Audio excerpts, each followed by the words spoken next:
Quotes from J.R. Miller. From the Kindle, Deep Christian Quotes and Bible Verses. First quote. It is not easy to be a man, a true, noble, Christ-like man. It means continual struggle, for enemies of manliness meet us at every step. Every inch of the way must be won in battle. It means constant restraint and repression of sin, for the old man in us must be subdued and kept under control. It means constant, painful discipline, for the powers of nature are evil and unruly, and hard to tame and control. It means unending toil and self-denial, for we must climb ever upward, and the way is steep and rugged, and self must be trampled to death under our feet as we rise to higher life. It is hard to be a true man, for all the odds seem against us. But Christ lives, and He is helper, friend, and guide, to every man who truly receives Him as Lord and Master. Second quote. When Paul stood before Agrippa, it was 25 years after his conversion. They had been years of toilsome life, amid enemies and dangers.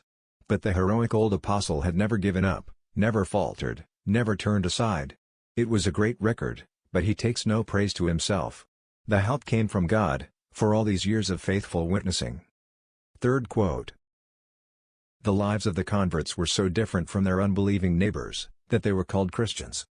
It is supposed that the name was given them in mockery or contempt by the heathen people of Antioch. But the name stuck, and is now used universally to describe those who follow Christ. It may not be the very best of names. But the word Christian, given at Antioch as a sneer, is now used everywhere. It is full of meaning. Those who are Christians should be like Christ, little Christs. They should represent Christ in the world. Those who see them, should see the image of Christ in them. Fourth quote. We shall awake from this sleep of death, and rising well, young and radiant in heavenly beauty. In the midst of all the wild scene, Stephen fell asleep. To Stephen, dying was only breathing out his soul into the hands of Jesus Christ.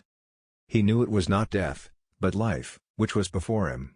His body was being mangled and broken, but his spirit, his real self, could not be harmed.